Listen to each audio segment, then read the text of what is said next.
What is going on, guys, and welcome to another cartoon conspiracy theory where we put your favorite childhood shows to the test. Today's episode is sponsored by That's It Fruit Bars, the all-natural organic fruit and veggie bars that you'll love.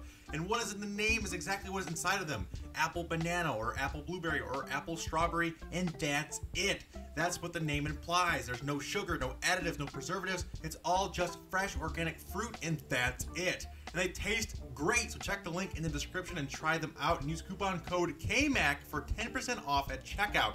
But with that out of the way, guys, let's jump right into today's video. Recently, I was rewatching some old Disney movies, and Beauty and the Beast is what I ended up picking for me and my girlfriend to watch. We've probably seen it 100 times, but while I was watching it, something struck me that I had never really thought of before. That the prince actually did nothing wrong to deserve getting turned into the Beast by the witch. Just a quick reminder for anyone who doesn't remember the events of the movie. Once upon a time, in a faraway land, a young prince lived in a shining castle.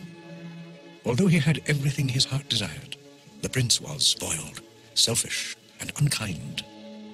But then, one winter's night, an old beggar woman came to the castle and offered him a single rose in return for shelter from the bitter cold. Repulsed by her haggard appearance, the prince sneered at the gift and turned the old woman away. But she warned him not to be deceived by appearances, for beauty is found within. And when he dismissed her again, the old woman's ugliness melted away to reveal a beautiful enchantress. The prince tried to apologize, but it was too late, for she had seen that there was no love in his heart. And as punishment, she transformed him into a hideous beast and placed a powerful spell on the castle. Of course, this premise was slightly tweaked for the live-action film, and the beggar lady actually showed up in the middle of the prince's grand party, but it doesn't change anything about the prince's behavior being completely justifiable. So you may be thinking, but the prince did deserve the curse. He should have been more welcoming to the old lady and not been focused only on her appearance. And while yes, that all sounds fine and dandy, you have to put yourself in his shoes and think about the time period the movie is set in. So let's figure out just when this movie takes place. The movie is originally based on a French novel written by Gabriel Suzanne Barbot de Villeneuve.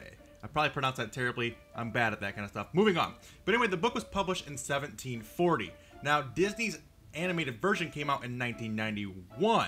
And there's a few things we can look in this movie as a time period, kind of get a timestamp on it. First off is Maurice's steam-powered inventions and the use of matches in the movie. Now, steam power engines were not invented until 1698, and matches were not invented until 1805.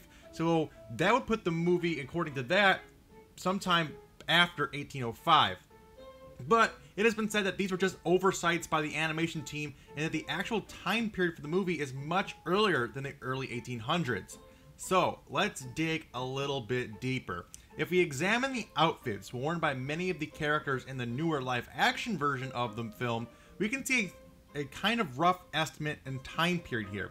If we take a look at the comparison pictures here, we can see that most of the characters were designed to look very similar to the late 1600s to mid 1700s style of French people. Perhaps one of the best pieces of evidence, however, though, is an interview from Luke Evans, the actor who plays Gaston in the live-action movie. He said that in 1740, Gaston fought off a Portuguese marauders when he was about 16. Now, Gaston's current age in that movie is unknown, but we can guesstimate to be somewhere between his mid-20s and his early 40s, which means that the Beauty and Beast timeline has to be somewhere between 1750s and 1770s. Okay, so now we know that the movie is set sometime in the mid to late 1770s in France. But why is that important, and what does that have to do with the prince not being a good person and turning the poor old lady away? Well, if you know anything about the 17th and 18th century in France and the rest of Europe, you'll know that they suffered heavily from some of the most deadly outbreaks of disease in human history.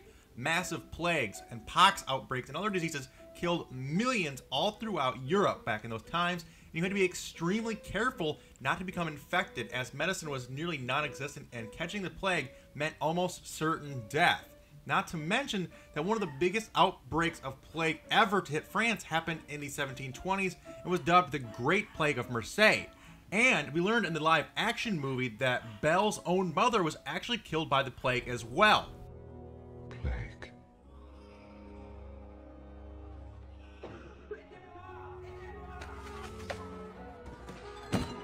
must leave. Now.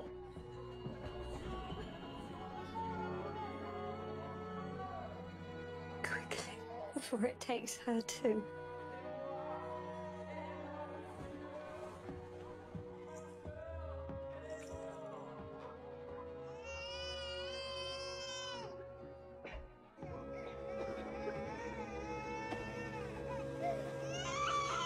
So with all of this in mind, you really have to completely rethink the prince's situation. It's not as cut and dry as you thought in the original version. The castle is full of young children like Chip and his siblings, along with a full staff of people. And in the original animated version and the book, the prince himself is only 11 years old. That age group was the most susceptible to the plague, and if even one person caught it, then it would surely spread to everyone in the castle, killing everyone involved. That would be a terrible tragedy, so we had a lot to think about there.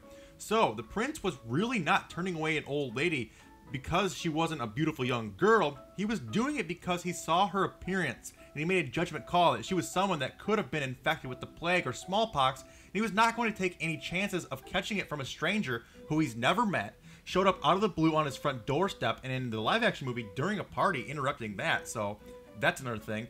But, you know, he really doesn't need to do this. It doesn't just taking a risk for no reason. And times were different back then, and it was often choices like this that led to the rapid spread of disease. If she goes in there, and even if they don't get infected right away, she sleeps on the bed, they don't wash the bed sheets, that can create an epidemic within the castle, and it spreads, and it would be just a massive risk they're taking. And for someone that they didn't know, someone they've never met, there's really no reason for it. And it may have come off as cruel, it may have come off as judgmental to turn her away, but for everyone's sake inside the castle, it really was the overall right thing to do. The witch really had no reason to cast that spell on him to turn him into the beast. I mean, what did she really think was going to happen, showing up to a castle uninvited, looking like a pox-ridden old beggar, and thinking that she was going to be let into the prince's castle? I mean, really, honestly, that is just wishful thinking. And she was just out there looking to cast spells on people and take a moral high ground on it for him not having a heart, or whatever it was she said. But in honesty, I do not believe that the prince or the beast or whatever did anything wrong here. I personally know I would have been turning her away back then. I would not have been taking any chances catching the plague. I would have seen too many people die from it back then.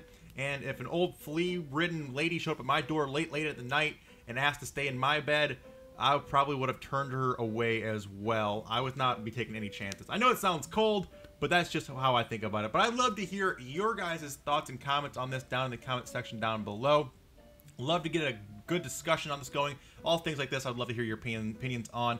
Also, if you guys enjoyed the video, please do me a massive favor. Smash that like button. Share this video with other Disney fans out there. Spread it around all the love. I would love that. Also, feel free to subscribe for more Disney goodness in your sub boxes daily. Be sure to check out my previous Disney Theory videos.